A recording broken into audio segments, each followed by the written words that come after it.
All right, guys, so welcome back to the channel. Today, in this episode of Sonar Fishing, we finally got the 921 Elite Phoenix, the 2023 rig, from bassboatelectronics.com. And before I drop it off here at Ride Hide Wraps to be wrapped, I wanted to show you the boat naked before we wrap it.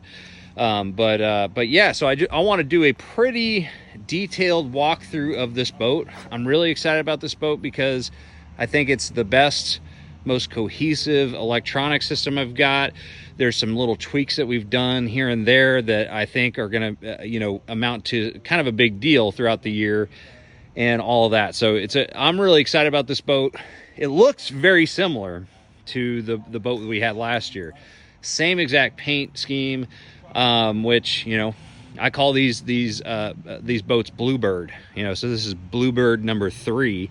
And so, hence the blue, black, and silver color scheme. It looks really super good. It doesn't look as good as it normally would because, obviously just drove through the rain. So we got some dust and road grime. Unfortunately, Todd will have to clean up with Ride Hide.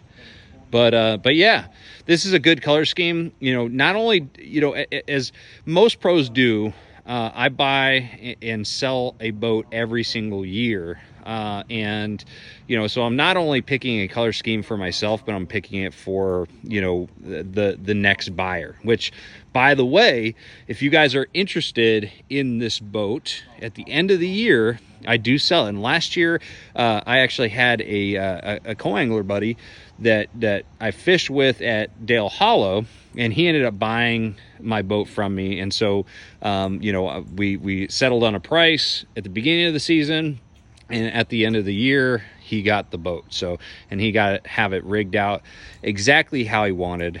So yeah, if anybody's interested, just drop a comment below and I'll give you more information on how to pre-buy, my tour rig. But anyways, let's go ahead and get started. Let's start on the back here. So here we go. Mercury Pro XS V8 250 4-stroke. This thing is a absolute beast. It's we've got a Fury 3-blade on the back.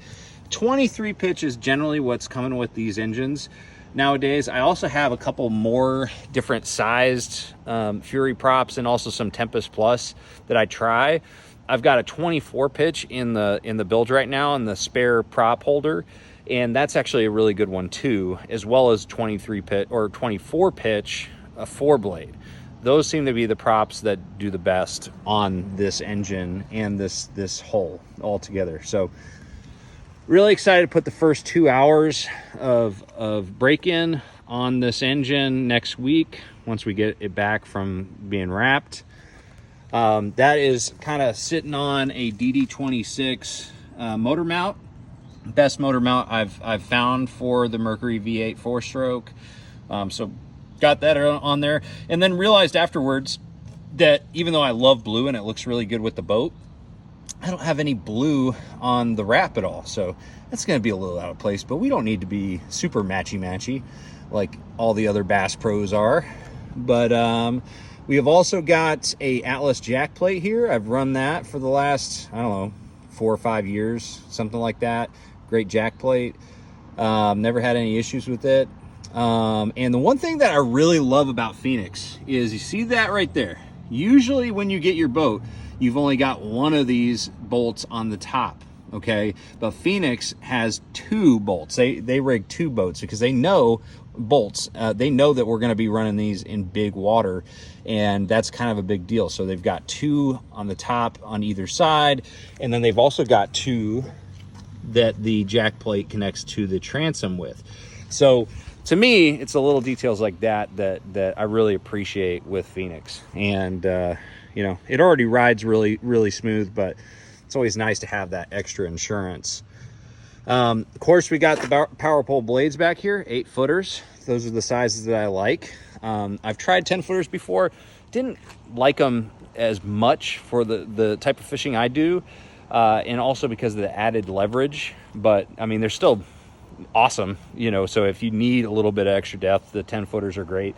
But I like you know, because I'm usually fishing a lot of big water that if it gets rough, I don't want the extra leverage kind of sneaking, you know, the power pole closer to the engine. So that's the reason why I stick with 8-footers all the time. Back here, so we've got 3 transducers on the back. We've got the Humminbird one right here, which this year we're mounting, I think it's a transducer saver and shield mount on the jack plate. Last year we mounted it on the step down here, but this year we've got it nice and clean right there on the jack plate. We've got a through-hole transducer for the Lowrance at the console. And then we've also got the Lowrance transducer over here as well. So that's for all the different features, side scan, down scan, 2D sonar, all that good stuff. So, and I think that this is a really good mounting option. Overall, not only does it look clean, it's also very durable because you're not putting it in any place that you could potentially, like, you know, hit a stump or something like that. So that is the back of the boat. Oh, can't forget about the bilge. So the bilge, we got these nice trays in here. Nothing in it yet, but we're gonna be putting all kinds of tools.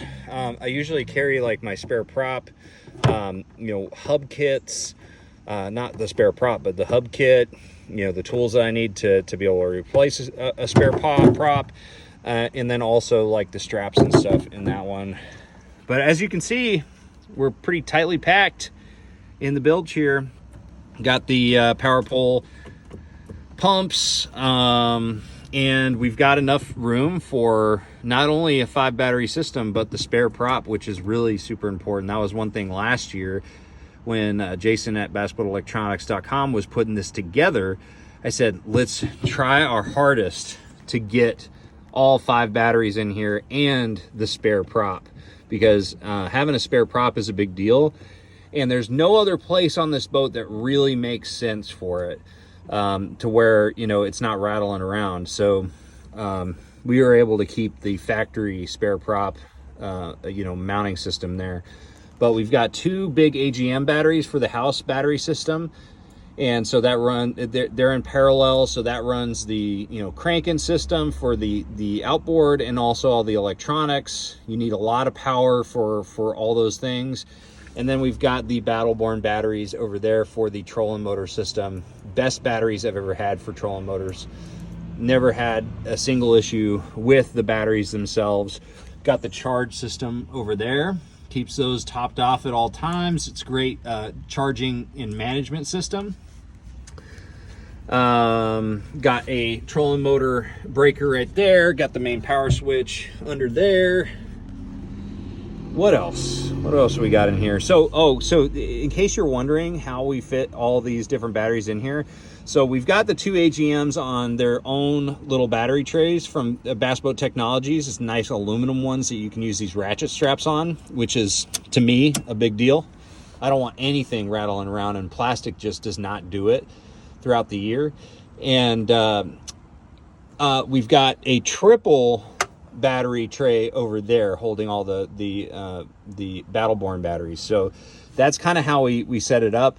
I definitely don't want to put these 2 AGMs together, you know, as very close, because I want to balance the system. One of these AGM batteries weighs about almost as much as all of those Battleborns combined. So making sure that you spread those out is pretty critical to you know, balancing the system. So put these back. These actually have to go a certain way, so make sure there we go. Got it right the first time. All right, so you've got the light posts right there. So this is obviously a tandem axle trailer. On this particular boat, I've only got 1 axle that has brakes on it. You can get dual axles, I believe, that have brakes. My dually tends to handle 1 axle brake. It tends to break this thing, you know, stop this thing pretty good. So all we need is the 1 axle with the brakes on it. Never had an issue with that. But these are actually kind of the standard wheels. I like them because they have the you know, kind of a standard tire size. that they put on there. So, you know, I kind of like having that standard tire size in case I have to get another spare tire on the road. I haven't had to do it with my Phoenix yet, but you never know when you're going to go through a couple tires. Maybe you run through a bunch of nails or something. I don't know. But moving to the front here, we've got the trick step. I'll never buy a boat without a trick step ever again. It's just so much easier to get in and out of the boat. And so I love this thing. So see how easy it is? Oh my gosh. You know, I'm not getting any younger, so things like that make a big difference. All right, so now we're getting to the meat and potatoes of this whole setup, the electronics on this boat. So the electronics here, we've got a Garmin, a Humminbird, and a Lowrance. This is the new Lowrance HDS Pro. This year we're also running Helix units instead of Solix units. I think they're more simple, and I think that they're, in some ways, they're easier to use. You know, there's some trade-offs, like some of the options as far as the screens and how you set it up are a little bit limited, and they don't share mapping, which isn't to me a big deal because I'm always keeping this on 360. Okay, same thing with the Garmin. I'm always keeping the Garmin on Panoptix Live Scope, so really not changing the screen much as far as those go. I forget the model number on this. I'm still really bad with the Garmin nomenclature, so I'll put the model number on the screen below at some point, probably right now. But let's check out, oh, and also we've got the Bass Boat Technologies mount. Okay, this is the triple decker. This is the best mounting system that I've found for 3 units on the bow. Okay, Van over there at Bass Boat Technologies does an awesome job, customizes everything for the units that you're going to put on there, and then also has some different, you know, variable options that they put in there. And you can adjust these units. They can slide this way, that way, and just overall, I feel like it's the best system as far as, you know, not having a whole lot of leverage to be able to, you know, for something to break or loosen up. They're very close to the deck, and it just is a very, very solid mount overall. So love the Bass Boat Technologies mount at the bow and also at the console, which we'll show you in a minute. The Motor Guide Tour Pro, this is something that I'm really excited about this year. Is, you know, 360, I love 360, but for the last few years with the Motor Guide Tour Pro, we had to use a Fortrex mount that was kind of machined, custom made to go onto the Motor Guide Tour Pro, because at the time they didn't have a mounting option for it, but now we do. Transducer Shield and Saver has this new Motor Guide adapter mount, so we can have the Humminbird 360. It's much more solid, more reliable. Problem I had with that custom one was the last couple years, because it just kind of got wore out, it started to move. So like in rough water, it would kind of rotate around the shaft here. But this one, we can actually lean against the mount in the stow position, so it's not gonna move around at all, at least this portion. The only thing that could move is this could rotate. But I've actually, on part of this, you can probably see it right there, I made little notches there to make sure that I know when it's out of whack. But really excited about that, because it's a lot cleaner, and I think it's going to be way more functional and reliable solution overall. And of course, we got the Garmin LVS 34 transducer on the head of the trolling motor. That's one thing that people ask me about a lot, is like, don't you break your transducer off in that position as opposed to like being on the shaft? I love it at the bottom of the trolling motor. I have not had any issue at all. I've hit some pretty major stumps too. So it's pretty well protected unless you take a direct hit, which the odds of you bypassing the actual trolling motor, lower unit, and just hitting the transducer are low. Never zero, but I've never had a personal issue with it, and I like it down in that position too. It kind of frees up a lot of space, up on the shaft of the trolling motor. So another thing I want to mention is, of course, we got the power pole stomp switches. I'm actually going to swap these out. I'm pretty picky when it comes to my switches. I'm going to switch this one to the down position and then this one to the up, because I'm weird like that. I'm picky like that. But I mean, they didn't know that.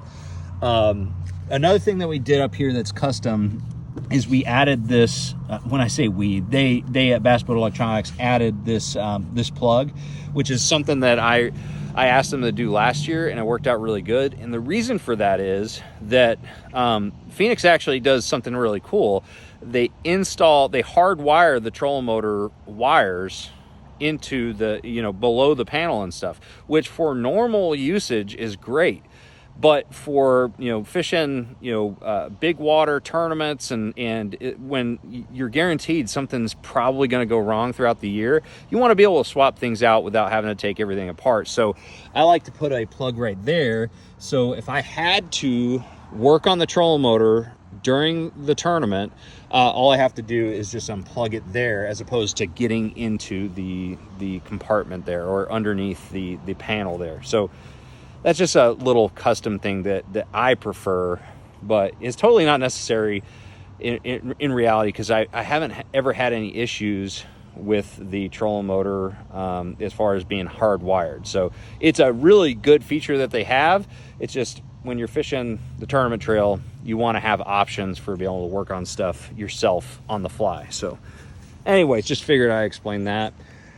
All right, moving back here, one thing I will mention is a add-on that they offer is a dual rod strap system.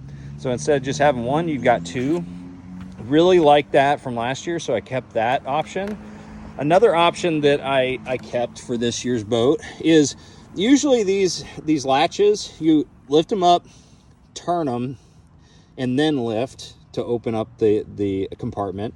There's two problems with that. Number one, I know this is like first world problems, but really, when you're opening these compartments a lot throughout a day, having to lift them, twist them, lift it, and then close it again, it just gets a little monotonous, and it's just one extra step. And I always find myself, and also co-anglers, opening up the latches, and then they're still sticking straight up, and then you stub your toe. So these are the stomp latches. So you just lift it up, and then you can close it, and that's it. I mean, it's very, very easy to operate. It's a small thing, but honestly, it's one of those add-ons that I'll never, order a boat without. It's awesome. Whoa, I'm gonna fall backwards here. But since we're on this compartment, so this compartment is mostly gonna be for all of my like spare clothes, emergency bag. We've got, fuses and stuff over here. We've also got the box, the module for the Garmin live scope. Got a lot of seat stuff, lights, things like that in that compartment. This compartment is really cool. I love this about this boat. It's a day box, so you got this tray. I put a lot of my day use plastics in there, and then this is where I usually keep all of my other plastics. So I put them in Ziploc bags and then keep them in here. But as you can see, you can also use it as a cooler. It also has access to the speaker that I'll show you in a bit. So that's a really cool compartment that I use a lot. Then over here, you got the rod locker. It's full of the cover and everything. One thing that I will be uninstalling is the organization system. I usually take that out just because I end up stacking a ton of rods in here, like about 30 rod and reel setups. So obviously the organization system doesn't handle that much. I think it's like 14 or 15 or something like that. But so I take that out. This right here, the center box on this boat, is the reason why I chose the 921 Elite. And also the PHX has it. So there's other boats in the lineup that offer this one big cavernous box. My first Phoenix was a 920 Pro XP. I love that boat, but I would have liked one just big solid box. And that's what we have with the 921 Elite. And that's why I've stuck with this whole design, because it just holds everything perfectly. So I got a lot of space for all my 3700 tackle boxes, 3600s. Usually put plastics in this sliding organizer here, which I took a chance on last year, and really glad I did. I was really skeptical about it because I was like, man, anything that moves in a boat has an opportunity to break. But this is pretty simple, works on a great rail design. You can actually take it out if you wanted to, but it works perfectly. I have not had any issues with it, and I've put the boats through, you know, some pretty good weather. So that thing rocks. I keep a lot of day plastics in there, as well as some tools. But yeah, love the box on this. The best center storage box I've had in a bass boat ever. And then you've got this nice little foam deal where you can put your baits on there. You've of course got the ruler there. Just a little tip for everybody out there that's new to Phoenix, especially the co-anglers out there. Do not do this. Do not do that. You will break somebody's toe, probably your own. So make sure that you always put this back down like that. You don't want to stub your toe on that sucker, believe me. All right, so moving back, we got the cooler right there. Nothing crazy there, just great, well insulated cooler. These cubby holes right here, I usually use these cubby trays for, you know, my dyes and my glues. There's also some extra storage underneath them.